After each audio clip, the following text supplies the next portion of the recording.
SIR से जुड़ी सबसे अहम अपडेट अब सामने आ चुकी है। 19 दिसंबर से इस प्रक्रिया का सबसे संवेदनशील चरण शुरू होने जा रहा है, क्योंकि इसी अवधि में ड्राफ्ट वोटर लिस्ट सार्वजनिक की जाएगी। पहले योजना थी कि यह सूची 12 दिसंबर को जारी हो, लेकिन जमीनी हालात को देखते हुए चुनाव आयोग को यह तारीख आगे बढ़ानी पड़ी। वजह साफ है, लाखों नागरिकों के दस्तावेज अधूरे निकले और बड़ी संख्या में लोगों ने अब तक अपना एन्यूमरेशन फॉर्म ही जमा नहीं किया था। इसी कारण अब तय किया गया है कि 19 दिसंबर से 31 दिसंबर के बीच अलग अलग तिथि में यह ड्राफ्ट सूची जारी की जाएगी। दोस्तों, ये दौर आपके लिए बेहद निर्णायक साबित हो सकता है। जिस दिन आपके राज्य की ड्राफ्ट लिस्ट सामने आएगी, अगर उसमें आपका नाम नहीं दिखा तो चिंता होना स्वाभाविक है। इसके बाद प्रशासन और चुनाव आयोग की तरफ से आपको नोटिस भेजा जा सकता है, जिसमें आपसे यह पूछा जाएगा कि आपके पास ऐसे कौन से प्रमाण हैं जिनसे यह साबित हो सके कि आप भारत के नागरिक हैं। यही वह मोड़ है जहां सही जानकारी और सही दस्तावेज आपकी सबसे बड़ी ताकत बनेंगे। अगर अभी तक आपने अपने कागजात ठीक से तैयार नहीं किए हैं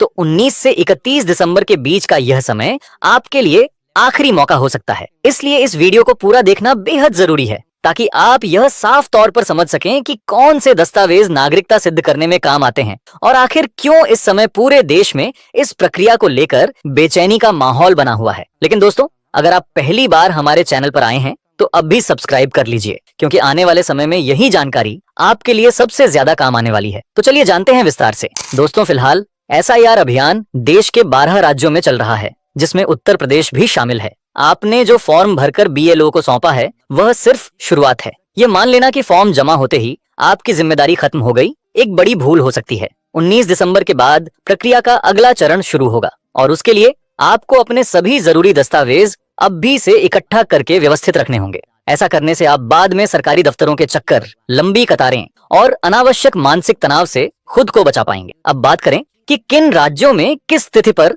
ड्राफ्ट सूची जारी की जाएगी, तो यहाँ आप लिस्ट में देख सकते हैं, वीडियो पॉज करके, कि किस दिन एसआईआर फॉर्म जमा करवाने की अंतिम तिथि है और किस दिन किस राज्य में ड्राफ्ट सूची जारी की जाएगी। चुनाव आयोग बार बार यह स्पष्ट कर चुका है कि इस पूरी प्रक्रिया का उद्देश्य वोटर लिस्ट को अपडेट करना है। लेकिन इसी के साथ एक बेहद अहम बात भी सामने आई है। नागरिकता साबित करने के लिए आधार कार्ड, राशन कार्ड और वोटर आईडी को मान्य दस्तावेज नहीं माना जाएगा। अब सवाल उठता है कि आखिर ऐसा क्यों? आधार कार्ड को अदालत ने केवल एक पहचान पत्र माना है, क्योंकि इसमें व्यक्ति की बायोमेट्रिक जानकारी होती है। इसे ऐसे समझिए, जैसे किसी दफ्तर में काम करने वाले कर्मचारी के पास एक आई कार्ड होता है जो उसकी पहचान बताता है, लेकिन किसी अधिकार या स्वामित्व का प्रमाण नहीं होता। ठीक उसी तर्क को आधार कार्ड पर लागू किया गया है। राशन कार्ड की बात करें तो इसे नागरिकता का प्रमाण इसलिए नहीं माना जा रहा क्योंकि बीते वर्षों में इससे जुड़े बड़े स्तर पर फर्जीवाड़े सामने आए हैं। कई मामलों में एक ही व्यक्ति के नाम पर कई कार्ड पाए गए, जिससे इसकी विश्वसनीयता पर गंभीर सवाल उठे।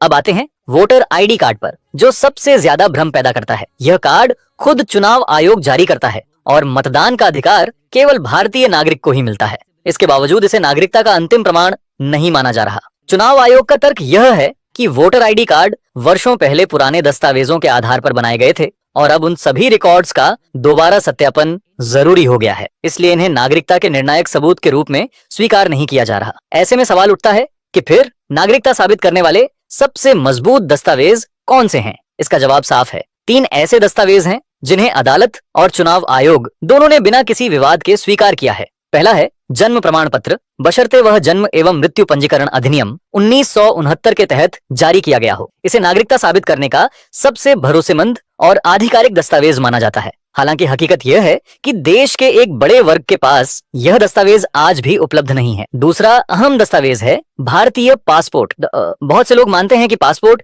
केवल अमीरों या विदेश जाने वालों के लिए होता है, लेकिन यह पूरी तरह गलत सोच है। पासपोर्ट भारतीय नागरिकता का एक मजबूत और निर्विवाद प्रमाण है, चाहे व्यक्ति शहर में रहता हो या गांव में। अब बात करते हैं उस तीसरे और आखिरी दस्तावेज की, जिसे नागरिकता साबित करने के लिहाज से बेहद अहम माना गया है। यह है नागरिकता प्रमाण पत्र। यह प्रमाण पत्र आमतौर पर उन लोगों को जारी किया जाता है जो जन्म से भारतीय नहीं थे, लेकिन बाद में भारत की नागरिकता लेना चाहते हैं। नागरिकता अधिनियम 1955 ऐसे लोगों को 2 रास्ते देता है, या तो नेचुरलाइजेशन के जरिए या फिर रजिस्ट्रेशन के माध्यम से। यही वजह है कि यह दस्तावेज भी भारतीय नागरिकता का एक निर्णायक और कानूनी प्रमाण माना जाता है। लेकिन असली समस्या यहीं से शुरू होती है। देश की बहुत बड़ी आबादी के पास न तो जन्म प्रमाण पत्र है, न पासपोर्ट और न ही नागरिकता प्रमाण पत्र। खासकर ग्रामीण इलाकों में पहले बच्चों का जन्म घरों में ही होता था। उस समय न अस्पतालों में रजिस्ट्रेशन की व्यवस्था थी और न ही स्कूल में दाखिले के लिए जन्म प्रमाण पत्र अनिवार्य था। इसी कारण पुराने समय के लाखों लोगों के पास आज भी जन्म प्रमाण पत्र मौजूद नहीं है और यही स्थिति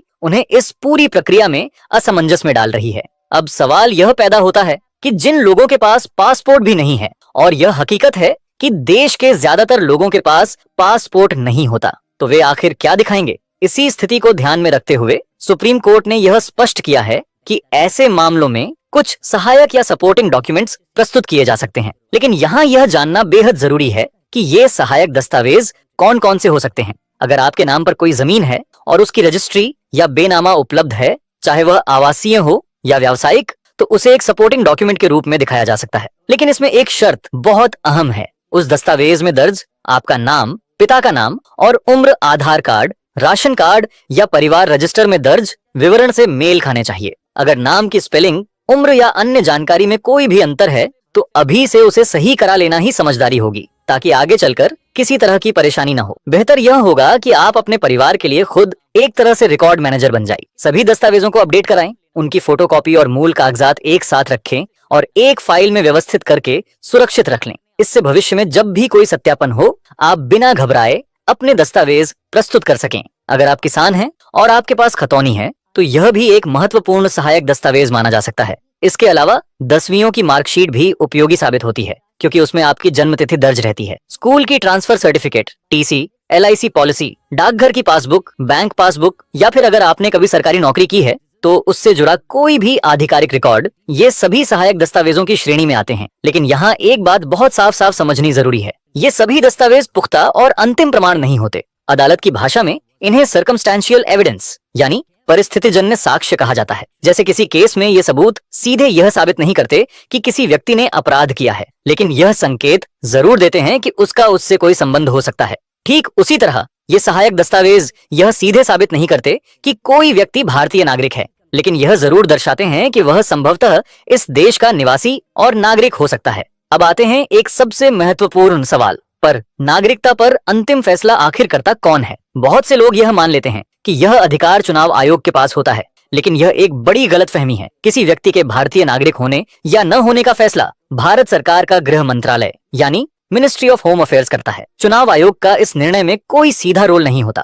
इस बात को हमेशा याद रखना जरूरी है। अगर हम इस पूरे विषय का निष्कर्ष निकालें तो एक बात बहुत साफ होकर सामने आती है, अब राज्य और नागरिक के बीच का भरोसा पूरी तरह दस्तावेजों पर आधारित हो चुका है। नागरिकता अब भावनाओं, पुराने किस्सों या मौखिक दावों पर नहीं, बल्कि सही, मजबूत और अद्यतन कागजातों पर टिकी हुई है। इसलिए आज के समय में हर नागरिक के लिए यह अनिवार्य हो गया है कि वह अपने सभी प्रमाण पत्र सही और सुरक्षित रखे। इसके साथ ही अगर आपको हमारा विश्लेषण उपयोगी लगा हो तो अपनी प्रतिक्रिया जरूर लिखें, वीडियो को लाइक करें, शेयर करें और चैनल को सब्सक्राइब करें, ताकि हम आगे भी ऐसे ही गहन विश्लेषण और ताजा अपडेट्स आपके लिए लाते रहें। अगली वीडियो में फिर मुलाकात होगी, तब तक के लिए धन्यवाद।